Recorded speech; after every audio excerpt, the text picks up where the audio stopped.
to Wings Nuts, the program that talks each and every episode of classic 90s sitcom Wings. Come along with us and make it a blockbuster night. Today we are talking about Season 2, Episode 1, which is called The Puppet Master. The original air date is September 28th, 1990. I'm Jared, here with Emerson. How are you doing, Emerson? I'm doing well. How you doing, Jared? Spectacular, as good as I can be. Got back from the dentist not too long ago. Ooh, wow. How did that go? It went. Not a fan. Okay. They got to crown me up, so I have a nasty cavity. Wow, just like the country of England, Jared's mouth is getting a new crown. Yes. Did they give Charles a new crown, or did they just hand him the dusty old crown that Elizabeth's been wearing for all these years? I think he put on his mommy's crown. They had to like spray it for lice. Yes, and, like a bowling alley shoe. This is Jared's first time watching these episodes. Yes. I've seen this show before, but it's been a long time, and so it's kind of like a lot of these episodes are brand new for me. Did this one have a familiar ring to it, like you had seen this one before? No, not at all. Okay, good. Yeah. I was just saying I like this episode.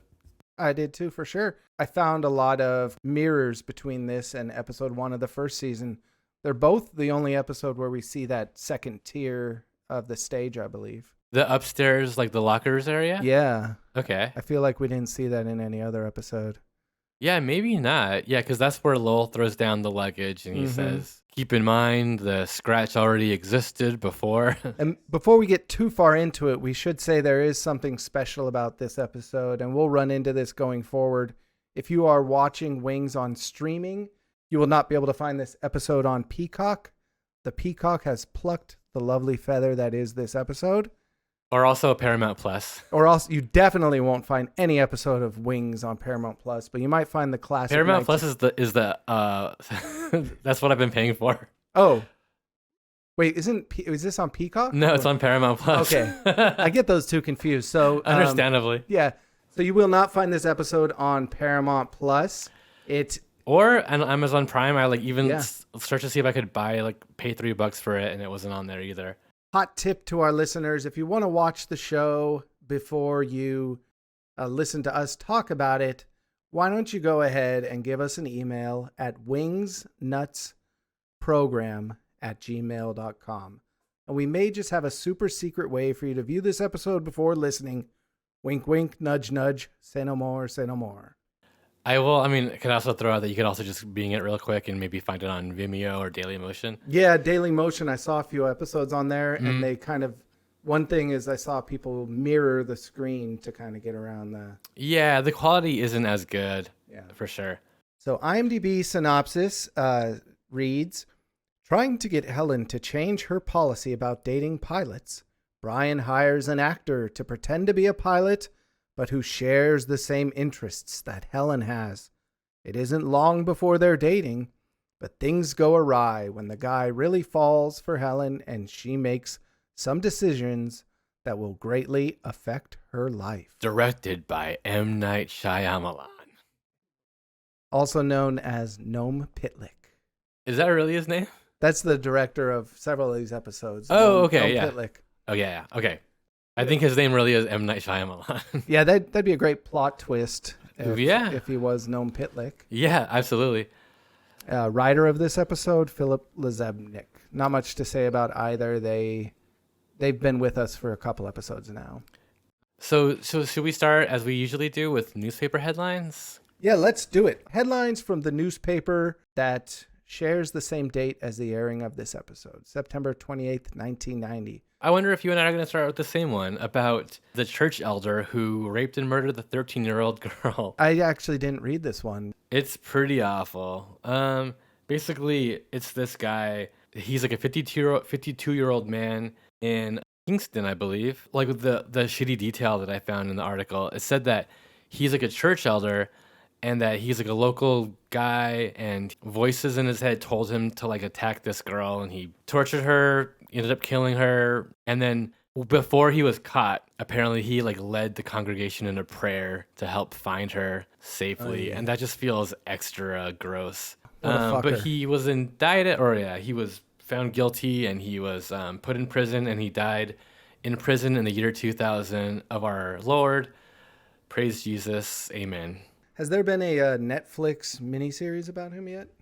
I don't know, because he only killed the one person. Yeah, you gotta have a higher body count. Yeah, probably. Actually, the first article I noted was the headline from page 1, Oil hits $40. Bush seeks to dive deeper into reserves. And as we'll get to, the conflict, the first Gulf conflict in Iraq was just gearing up right around this time. So our podcast is going to meet the Persian Gulf War. And this relates to that. It's noting that oil rose to $40 because Iraq at this point had invaded Kuwait.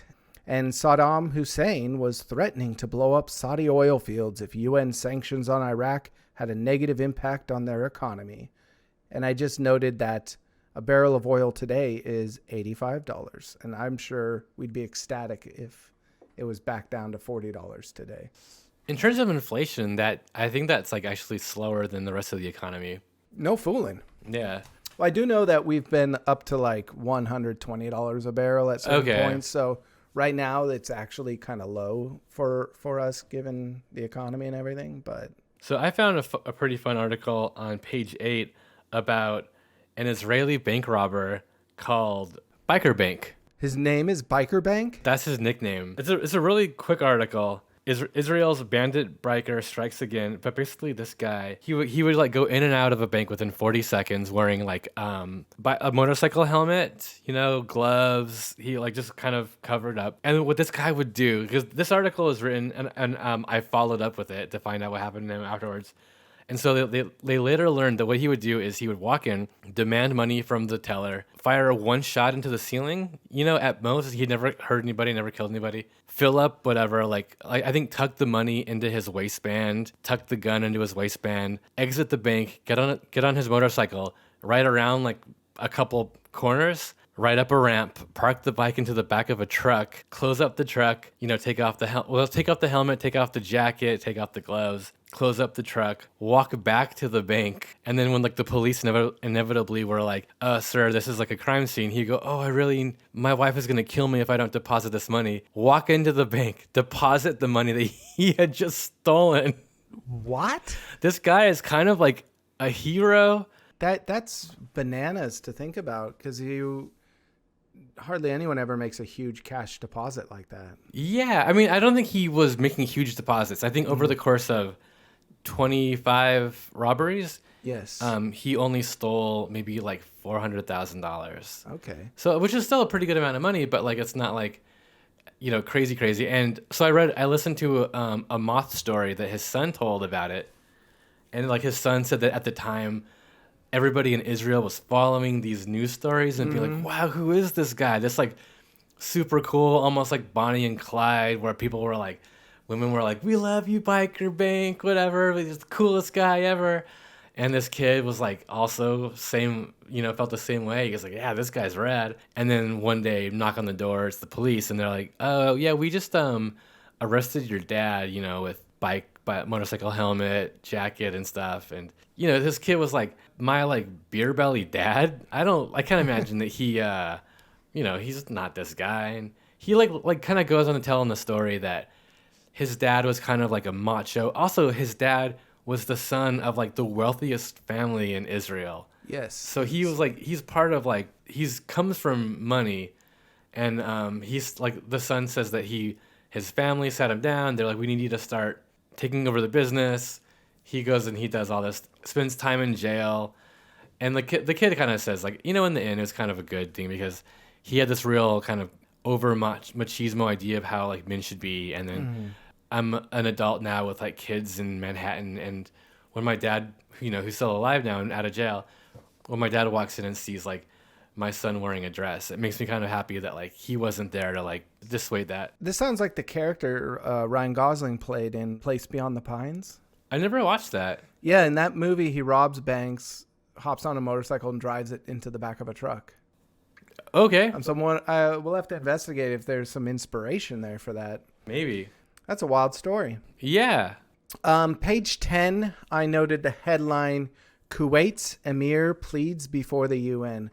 Now, I just want to say, like I said, I'm imagining the next couple, probably the whole of season 2, we're going to be getting a lot of Iraq stories because that was the big story of the day.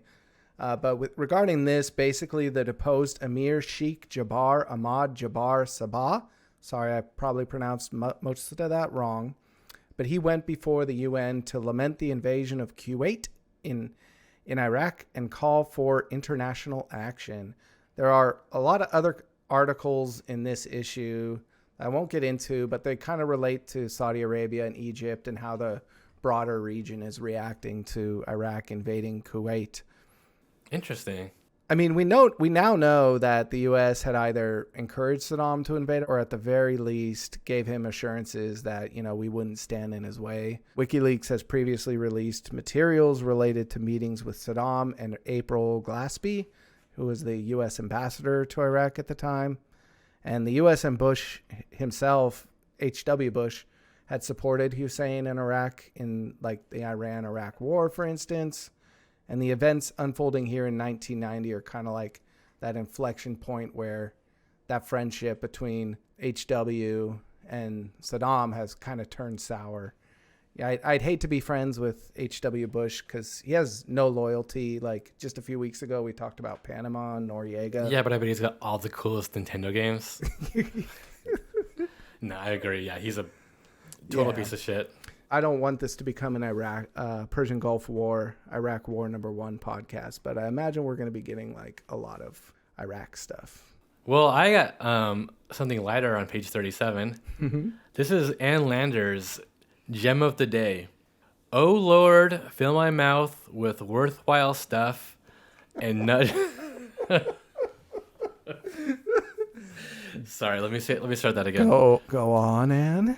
Oh Lord, fill my mouth with worthwhile stuff and nudge me when I've said enough. Talk to me, Ann. That's it. Wait, why did Ann Lander say that? That's just her gem of the day. That's her gem of the day? Yeah, she does like a whole like question and answer, and then at the end she added a little gem of the day. Can anyone explain that to me?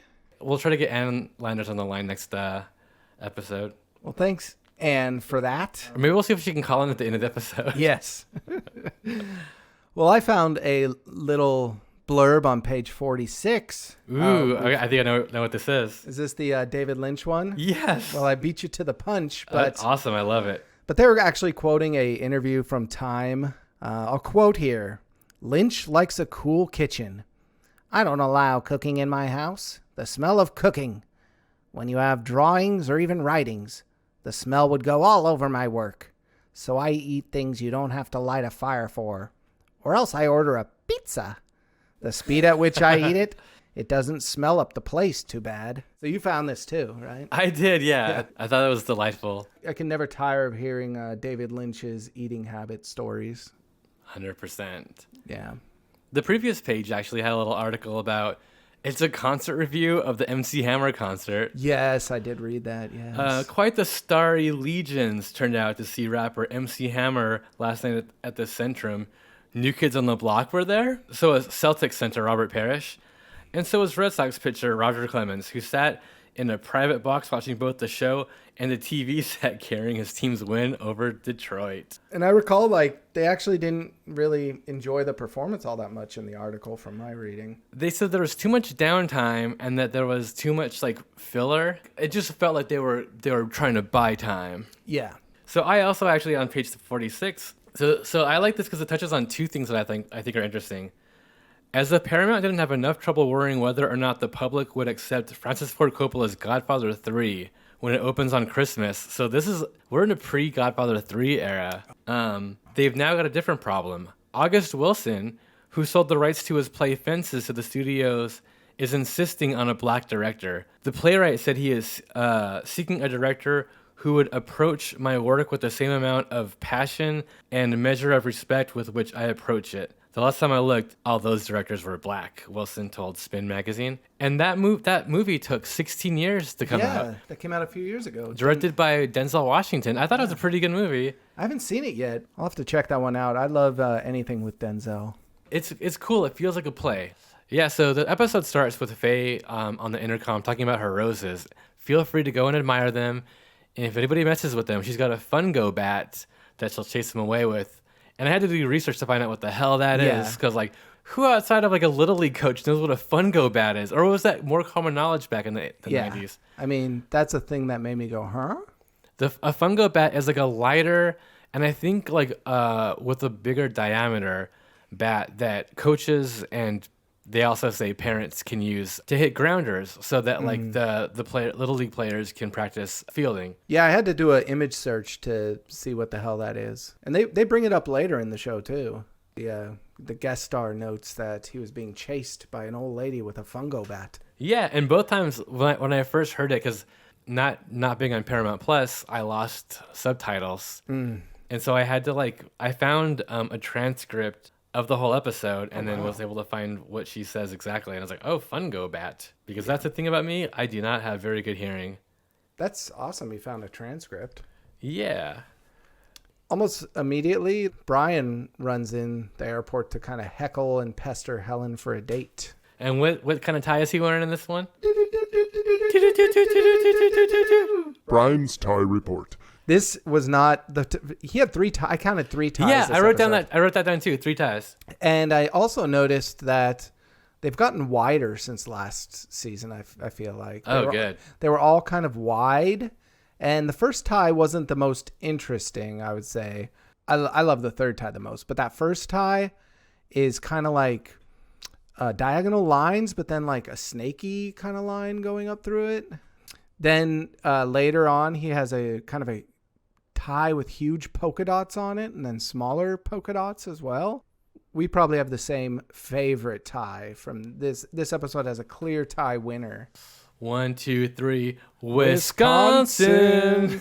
He has a tie with the state of Wisconsin on it, a cow over the state, and then a couple lines underneath there of words. I could not read what they were. It says Wisconsin as well, right? It says Wisconsin at the top, and then underneath the cow, there's like 2 lines.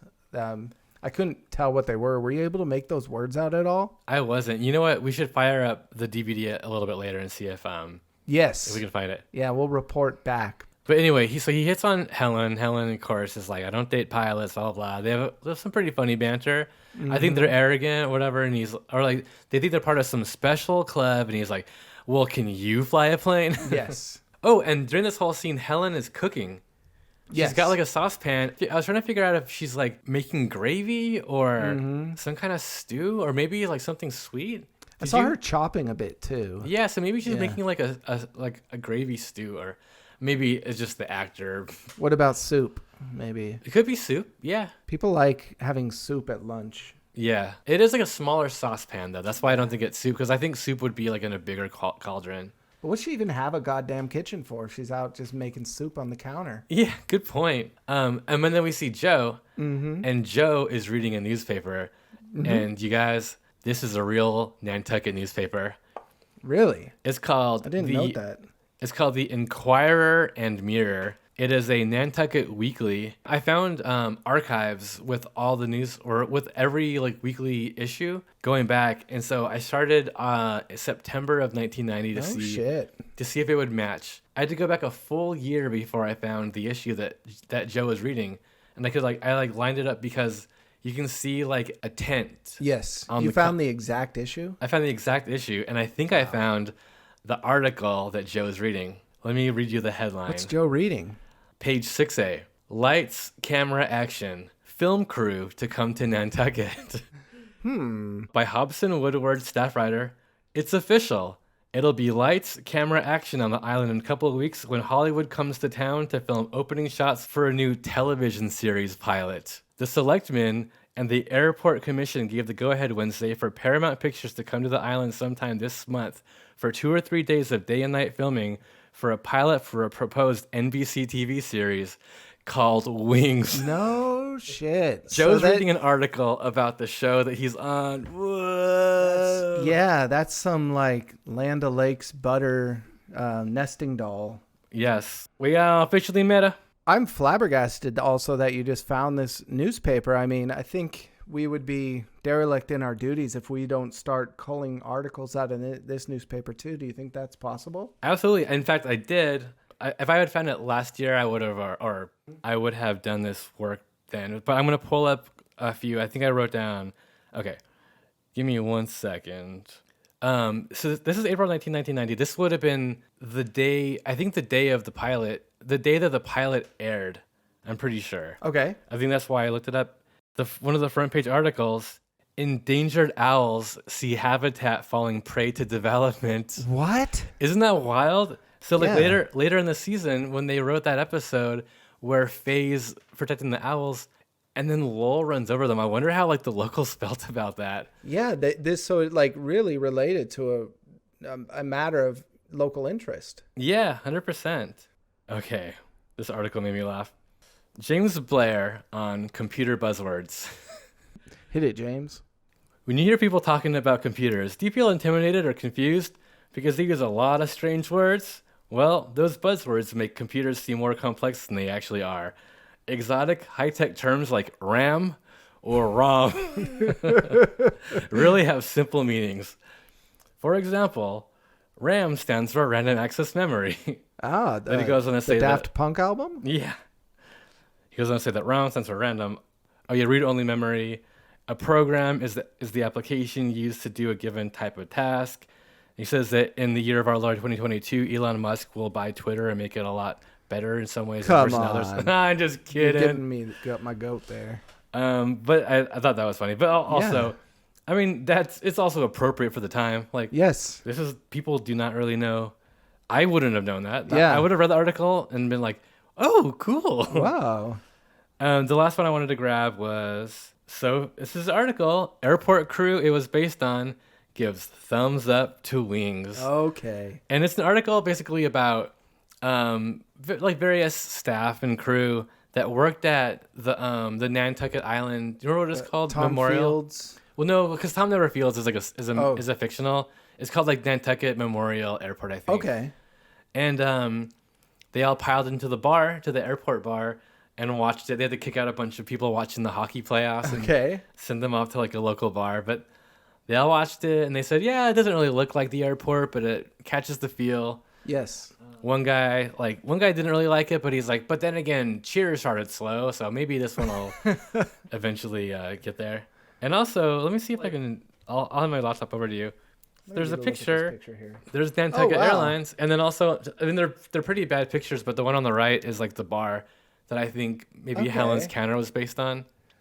Well, that's great. So there's a basis in real life, real people for wings. Yeah.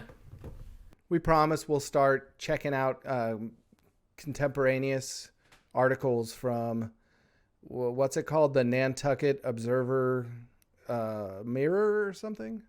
Inquirer. Oh, sorry. Yeah, the Inquirer and Mirror. Okay, cool. So we'll and maybe we can link that first wings article up on our Twitter Oh yeah. for people to see. One last thing, real quick. So like, I found one other piece of content about wings. A little cartoon called Nantucket by Michel, Michel, or Michael. I don't know. Maybe it's Michel Gondry. Yeah. I am done making the little comic strips for your newspaper. I am going to direct a Björk video. So this little cartoon is a pelican on like a trash-filled beach with the TV show Wings on a little TV on a stand, and the pelican's going, "Quiet down! My second of fame is about to roll." Okay. This is the important kind of research that our listeners have come to rely on us for. Mm. Is it because it's a winged bird? No, I think it's they're making fun of Nantucket. Okay. They're just being like, oh, all these people, all these locals that are excited about a TV show about their hometown. Yeah. Oh, my second of fame. Probably some cynical. I bet Michelle. Maybe that was one of the birds that's squawking at the beginning on the opening credits. Oh yeah, maybe. I bet Michelle is like the life of the party. Oh yeah. So Helen was being heckled by Brian for a date, and Joe was reading the paper there. And then is this where Mark rolls in, the actor? Matt. Matt. Yeah, not yet. We get the introduction of like the B story, which is Roy and Lowell goofing with their new walkie-talkies. Oh yeah, I love this B story actually. Yes. Yeah, so we see Roy, and he like saunters up to Faye's counter, and he goes, "Watch this," right? Something along those lines. Mm-hmm. And and I remember being so excited about walkie-talkies when I was younger. Yes. Yeah. He like pulls out a walkie-talkie and he like presses the button. And he goes, "Lowell, meet me at the counter." And then Lowell immediately comes from the back. Do you remember what happens exactly here? Yeah, he's excited because his new high-tech walkie-talkie system worked, but it turns out Lowell had really just come out coincidentally looking for the walkie-talkie that Roy gave him, and it's still behind the counter. Yep. The thing that was really funny to me is like now that Lowell has retrieved the walkie-talkie, he goes, "If you need me, call me on this thing and I'll be here on the double." But then he sets down the walkie-talkie on the counter again and walks away. Oh, I didn't notice that. that. He didn't even take it with him. Oh, Yeah. That's so funny. Yeah, but this kind of introduces some walkie-talkie hijinks. Oh, I had a question. Helen's whole thing established in the first season is that she does not date pilots. Do you think that if this is the 1700s, that her whole thing would be that she does not date pirates? Yeah, most definitely. Yeah, they get a lot of hay out of this. And, I wonder if she really just doesn't want to date either of them and can't think of a better excuse. Maybe, yeah. I know we talked about Brian's ties already. I want to double back real quick because I wrote down street lamps. Oh, do you think that's what that first tie was? I think it might have been street lamps. Okay, that makes sense to me. Yeah, I'm glad you doubled back because I actually forgot to mention, I reached out to a production supervisor from Wings in this era.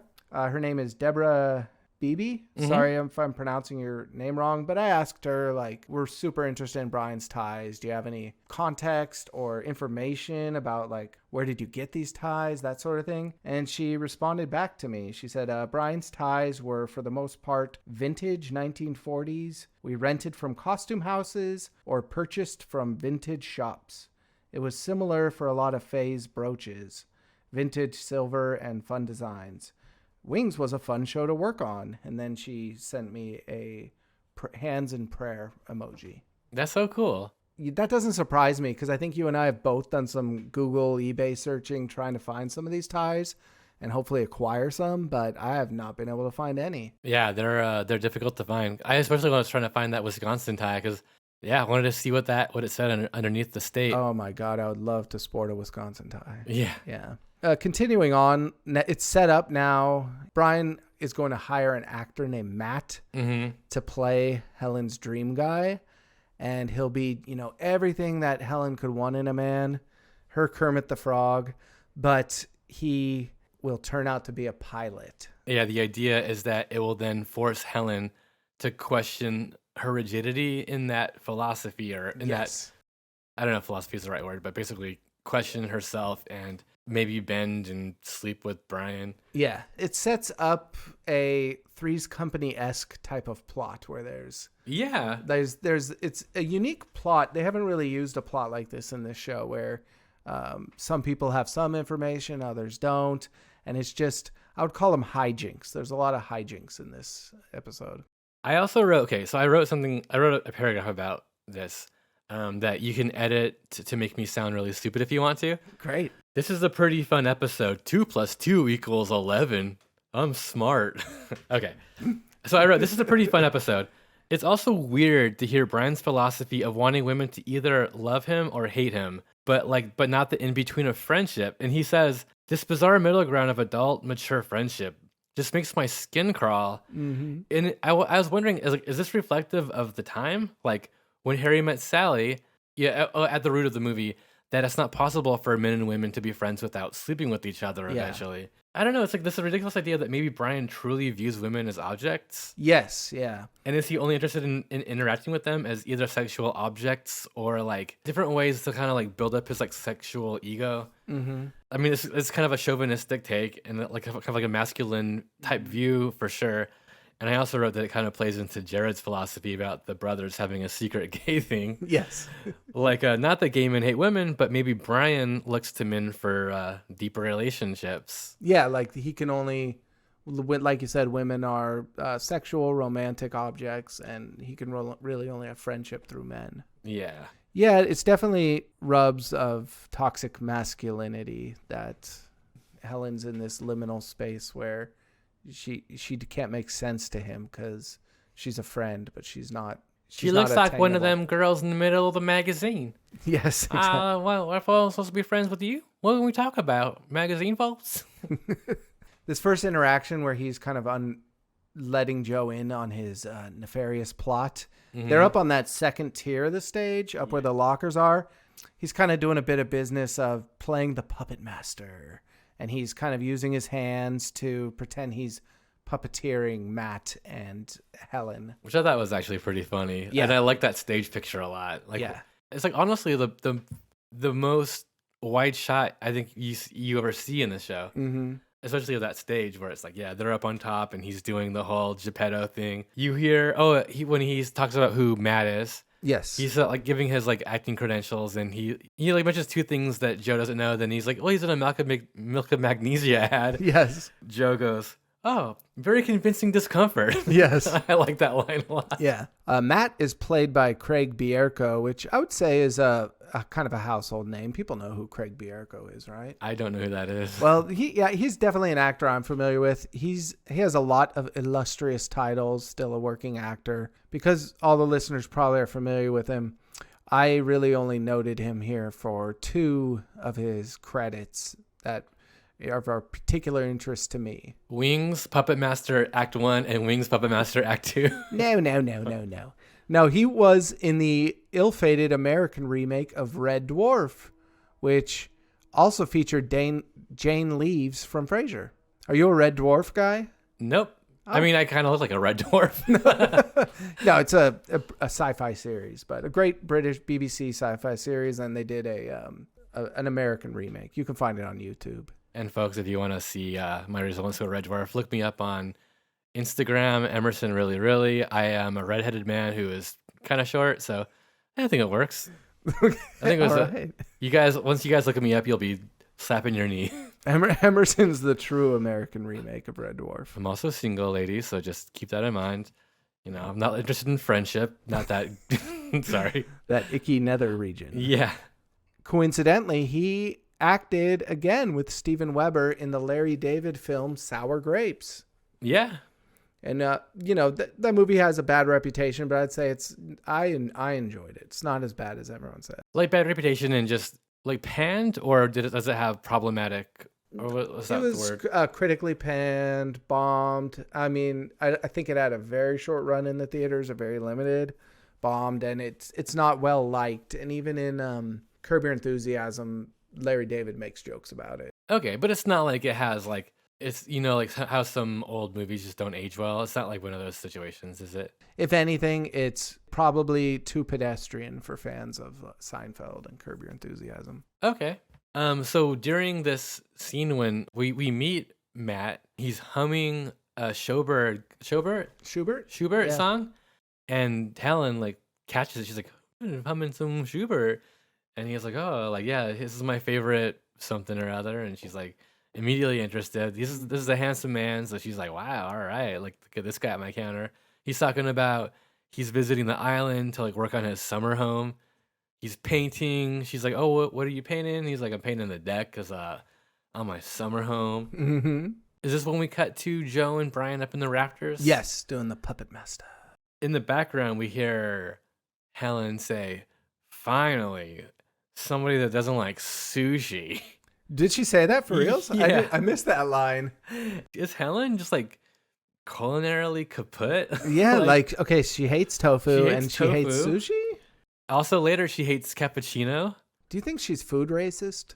Maybe. Well, yeah, she just likes American, like, yeah, like cappuccino. No, get that Italian food away from me. I don't know if she's doing that accent.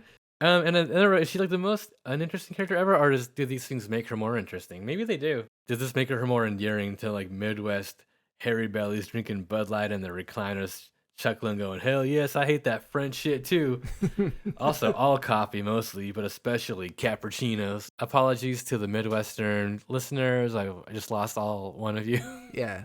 Toodaloo. Did you think Matt and Helen had chemistry there? I did, yeah. They looked like a good couple, but he's basically being paid to pretend to be a different version of Matt that's interested in her. And they go on a date, don't they? They go on a date, yeah. We see the next day when she returns from the the date, glowing and so happy. Mm-hmm. This is what she says. Yeah, like blah blah blah. Had great cappuccino, had great sex, and then like Joe's like, what? And he's like, I wanted to see if you were listening. You know, I hate cappuccinos. Yes. And Matt comes back and he has a rose, and he mentions that an old lady chased him with a fungo bat when he picked the rose. Yep. So at some point we cut back to the walkie-talkie bit. Yeah, so Roy and Faye are talking. I forget how this plays out exactly, but like Roy's calling out for Lowell. Mm-hmm.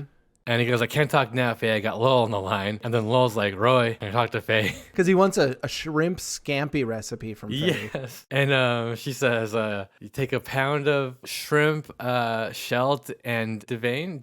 Like Lowell goes, Faye, who's Sheldon Devane? It's a stupid joke, but Yes. this is like a very like cornball, vaudeville type jokes that I like a lot. Yeah, I really appreciate that kind of humor. Yeah, like it's Faye giving him the recipe, and then eventually Roy blowing up and being like grabbing the walkie-talkie back and being like, "Oh, if you don't get back to work, I'm gonna Yes.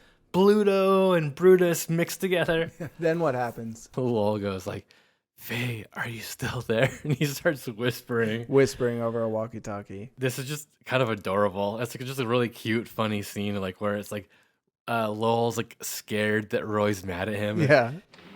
Don't be conspicuous, but can you see Roy from where you are? Yes, I can. Is his face really red, like a tomato? Yes, it is. Uh-oh. I'll be hiding out behind the utility shed. Don't tell Roy. He won't hear it from me. We also in this scene get the line that Koreans eat dogs. Yes, the unfortunate line, which I actually looked it up, and statistically, Koreans do a small percentage. I think it was like 3% of Koreans do eat dogs, which is actually less. The article noted that it's less than Sweden or Switzerland. So there are some countries where, yes, people do eat dogs, but it's like a super small percent, and it noted that it's mostly an older Korean generation. Are you familiar with the band Kick and Pickle? They have a song about this. It's called Asian Man. It's by Mike Park, who's Korean American, and he sings, "I'm sick of people always telling me the dog shouldn't be eaten as a delicacy. Yo, it tastes good as a sandwich meat. Heck, I like it and it's low in calories. You eat cow and I eat dog. One moves, one barks, but both are animals. What can I say? I have a rat for a pet. Can I help it if I like to taste a man's best friend?" Yeah, and it is like culturally blind to like say, oh, these animals are off limits and these aren't. Yeah. And like Korea did go through a huge war. It's an insensitive, kind of tasteless joke on Faye's part. Yeah, it is. It really is. But I also remember that being playground knowledge when I was growing up. Like, and I don't know if it comes from stuff like this, like if I picked it up from Wings, or if like it's just maybe general propaganda that gets spread around. I've always been curious about how things like how Richard Gere supposedly had a gerbil up his ass. Yes. How does everybody know about that? Gerbil gossip. Yeah, I guess so. Gerbil community. Oh, it's in the Gerbil Whisper Network where Yes. they crawl into your shoulder at night and they whisper it while you sleep. Yes. But then Joe and Brian kind of confab in the office there to touch base about how the ruse is going. And, Joe is nervous and kind of not really liking this plot to make Helen fall for a Matt who's playing the part of a pilot. As he should be. Yeah. Like, yeah, you don't want your friends to be taken advantage of in this way. Like, or like, like being emotionally kind of teased in this way. Yes. Like it's not cool. It's kind of psycho shit to hire an actor to play someone. Yeah. So of course, to not be like manipulated emotionally. Yeah. That's awful. Yeah. Cause like, what if Helen has been just depressed for the past long time because she's like waiting for somebody that hits all those. She had a pretty fun checklist. Mm-hmm. I just want a guy that does this, this, this, and this. I never really thought about it. Yes. And then Joe at that point thought, oh, so your perfect man's Kermit the Frog? Oh, yeah. Which I thought was interesting. He goes, yeah, but Kermit's a frog. Yeah. Yeah, Joe thinks that Kermit's the perfect man. Helen. Joe's just like, me too, Helen. If I could date Hermit, I would. Come on. Get real. We can't all date Kermit. God, if only. Actually, Joe, I don't date pilots either. But I do date pirates. And then Matt kind of joins in he enters the office and they give him notes on his performance, kind of. Oh, yeah. And then that's where they come up with I'd say the exit plan, where they want Matt to tell Helen to give up the cello so that, the pedal will fall off the rose and she'll break up with Matt. That was Joe's idea, right?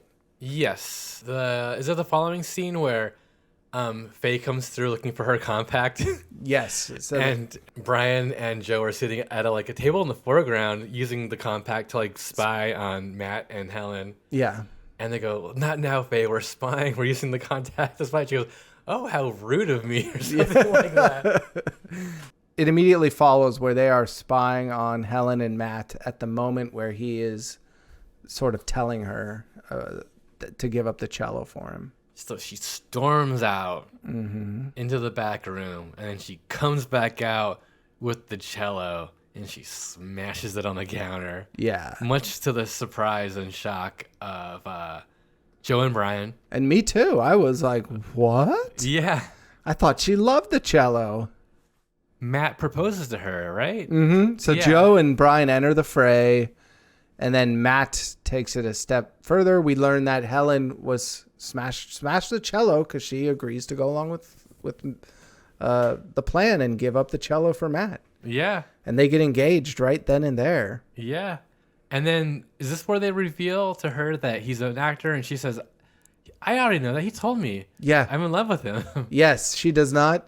We expect her to be angry at Brian's plot, but she doesn't care. She's ready to jump on the Matt train. And then Joe goes, way to go, Brian. You managed to get Helen, who you want to go out with, to fall for a guy who turns out to be a pilot, so she won't go out with him, but with you instead. And then Brian goes, if we were to diagram that sentence, exactly where would you put the gerund? Yes. So a gerund, I looked this up. A gerund or gerund, I don't know how to pronounce it properly. A gerund is a verb turned noun, usually ending in ing, like something describing an instance of an occurrence as opposed to the action that caused the occurrence. Like, she couldn't stand my cheating. In that instance, cheating is a noun, and so that's a gerund. Where cheat is the verb. Cheat would be the verb if we were, yeah. I've seen better playing at a Monday night trivia competition consisting of amnesiacs, where I've seen as the verb, playing is the noun, and the amnesiacs couldn't handle my disrespecting, but they forgot about it soon enough, and they couldn't handle it. Disrespecting is the verb, or sorry, is the noun. By the way, fuck amnesiacs. Get a life, you losers. Anyway, that run-on sentence of Joe's does not contain a gerund as far as I can tell. I agree. I replayed that because Yeah. I'm like, there's not a gerund in there. Yeah. So, and before I forget, I don't actually dislike amnesiacs. Oh, okay. I think they're great people. You sure? I mean, they won't remember this anyway. Is this also, I think, maybe my favorite line of the whole episode? I know things seem a bit convoluted at the moment, but don't worry. I got everything under control. You forget, I am the village idiot. Correct.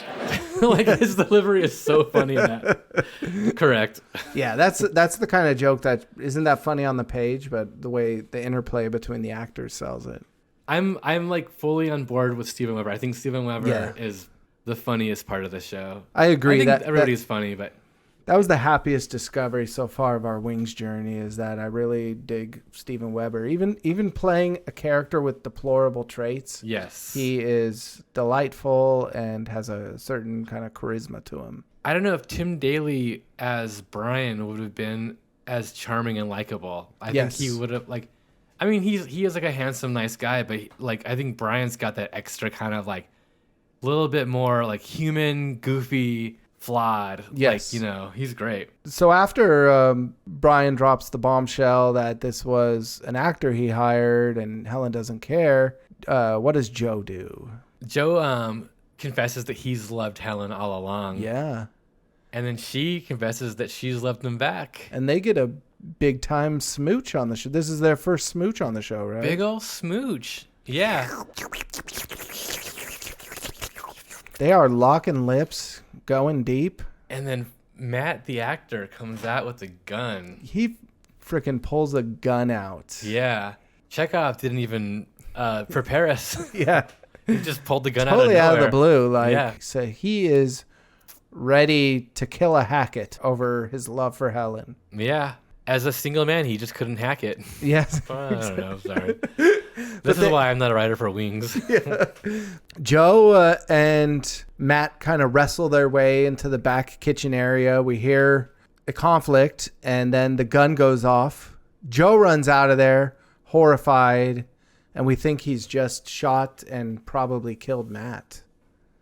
I didn't truly think that because it's a sitcom. I didn't think it either, but I was like, boy, oh boy, how are they gonna dig their way out of this one? Yeah, I figured that there was something up at some point because, like, I think when she agreed to marry him so quickly, I was like, something seems awry. I agree. I caught a whiff of malarkey quite earlier than this, but this is when they go pot committed all in on the goofiness. Mm-hmm. And so Brian peeks into the window, like going into the back area, and then Matt pops up making a crazy face. Yeah. And then Joe and Helen sneak up behind Brian, and they say, do they just go, the puppet master? Yeah. The puppet master! Cue the Arrested Development line. And that's why you don't hire actors to woo your close friends only to reveal later that they're pilots. And it's revealed that I think Helen was tipped off probably by Joe pretty early on. Yeah, so I wanted to ask you, when do you think that she got tipped off? I think that same day, I think Joe probably... Do you think before the date? I do think before the date, because Joe, I don't think he has that characteristic that Brian has where he can emotionally manipulate people. I think so too. Yeah, I think that he has to, like, I would be the same way. I would be like, hey, like, this guy, he's an actor. Yeah. He playing you. Yeah, and I think he probably pulled in Matt and Helen, and they decided then and there how the rest of the plot should unfold. And if you go back and watch it, like, Joe's the one who introduced the idea of smashing the cello. Yeah. And so they probably kind of plotted this whole scheme. And when we started off, I said it was like a Three's Company type plot. And it's similar to a plot on Three's Company because it's just really far-fetched and kind of wild. And it required certain people not having all the information for it to make sense. Yeah, because what do they say, like, at the end? Prop gun, fake cello, like, as if, like, that explains the entire machinations. Oh, sure, I just went over to the fake cello store on the island. Exactly. I was thinking that too. It's like, where do you get a fake cello? And at the end of the day, it had the body of a cello. It was made of wood like a cello. I noticed there were no strings. Yes. So, like, I mean, I feel like you could probably buy, you could find a thrift store maybe with, like, an old beat up cello. Mm-hmm. But prop cello was kind of silly to me. I agree. I mean, it works for selling the story, but, I'm buying what they're selling. Maybe it could be like, I would have said like a student cello. Like there are cheaper versions of instruments for people that are just learning. Okay, well, so we have the scene where it's Helen and Joe, and Helen's like, so that kiss surprised me. And he's like, I thought we discussed the kiss. And she's like, no, we didn't, but it's fine. And he's like, well, good kiss, right? And she's like, meh. Mm-hmm. She reveals that she likes soft lips and he's like a more firm lip. A firm lip boy? Yeah. And then she's like, we can do it like this. And she does like another little... They kiss again. It's another porn element, another porn plot. In season 1 we got, do you think I'm sexy? You can tell me. And then this one we get like, let me show you how to kiss. It's just an acting exercise. Yeah, Helen's acting exercise kissing. Yeah. And so they kiss. And then he stumbles over like a chair, which is really funny. And He rolls on the floor. He falls back, hits Yeah. the chairs, rolls on the floor. Oh, dude, I have a story about that. You do? In high school, there was this really, really beautiful girl in my class named Helen. She was in PE. I was working on some other project in the classroom. I went to a kind of a small private school, by the way. So I was like in the upper school classroom, sitting at my desk, like working on some project. Like the rest of them, like her and other people were like in PE.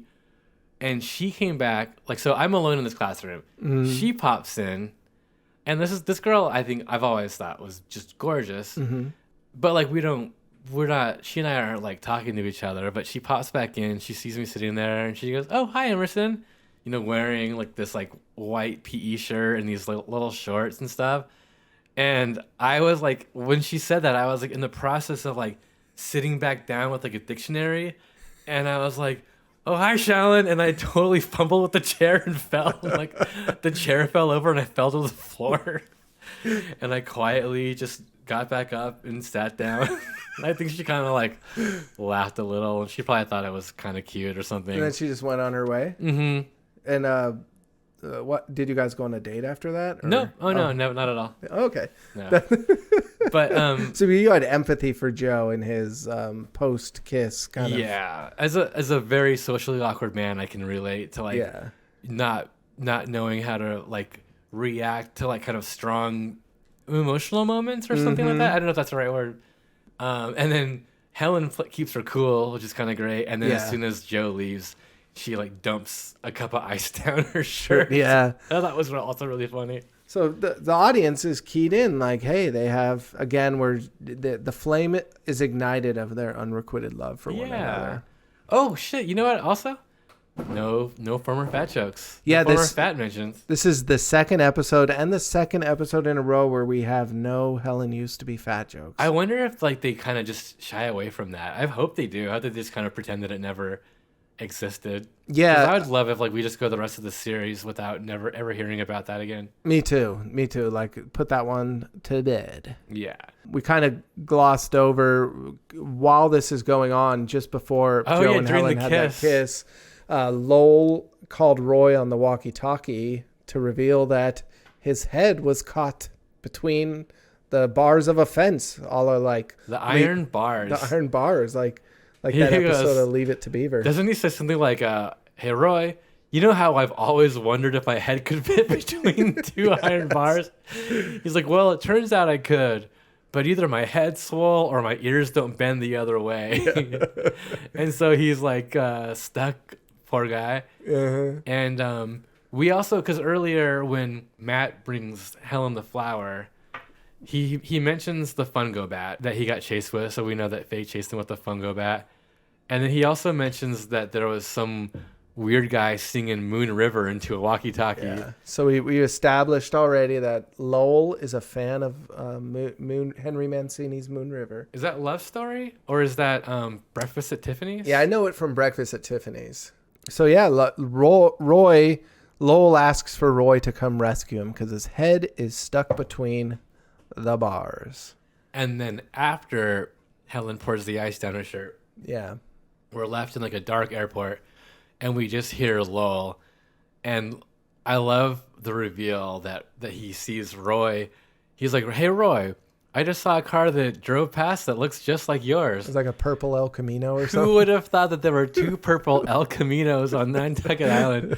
God, I love that detail. You gotta think that like Roy ordered that special. Yes. He was like, "I want that purple El Camino. Bring it over on the ferry." Freight plane? How did they get? I don't know. Oh, I guess they probably have ships. Yeah, bring them over on a ship from Boston Harbor or something. Yeah, I could totally see Roy pulling up to the porn video store in his purple El Camino. Oh, hell yeah. And Lowell, waiting for Roy, he sends us off singing Moon River. Which is why, ladies and gentlemen, you probably cannot find this streaming anywhere, because I think that the music rights were probably an issue. I like when he breaks from the song to say, "Roy, are you my huckleberry friend?"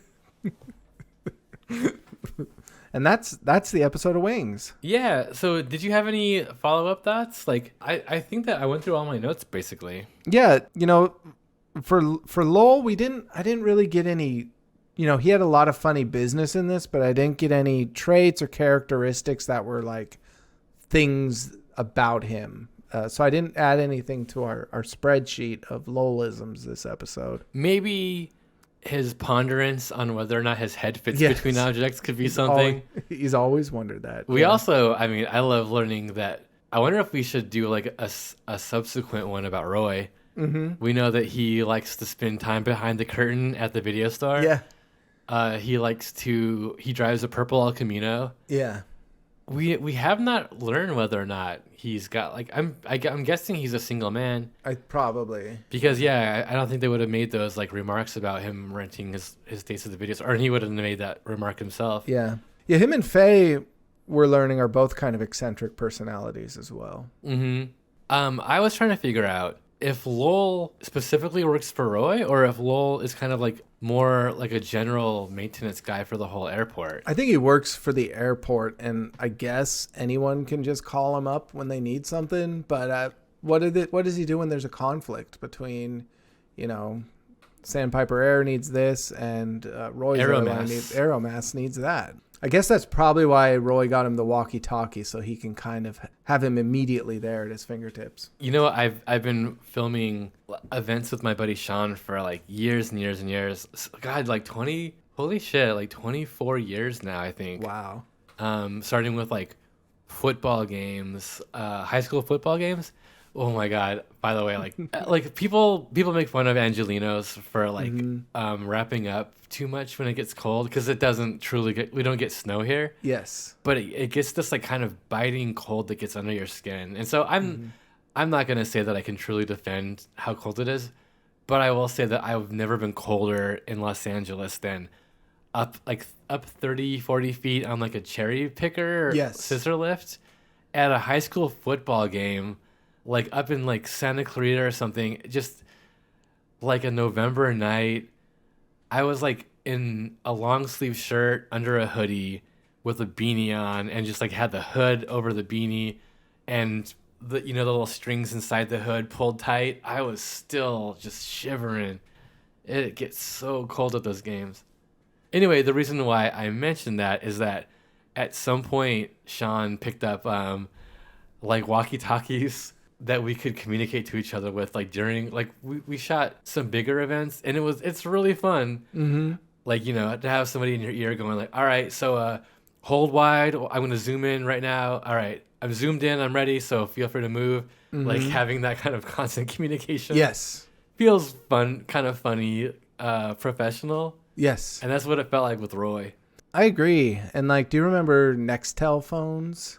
Oh yeah, they had like a built-in walkie-talkie function. Feature. Yeah, and I had those when I worked at Roto-Rooter, and it is.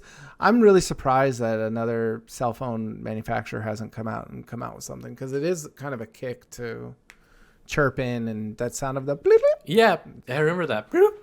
Yeah, maybe that'll be the next iPhone feature. I want iPhone 15 or something. Yeah, walkie-talkie mode. And then they could be like pressuring Samsung users about that too. Mm-hmm. Oh, why don't you buy an iPhone so I can walkie-talkie you? I know, I can't.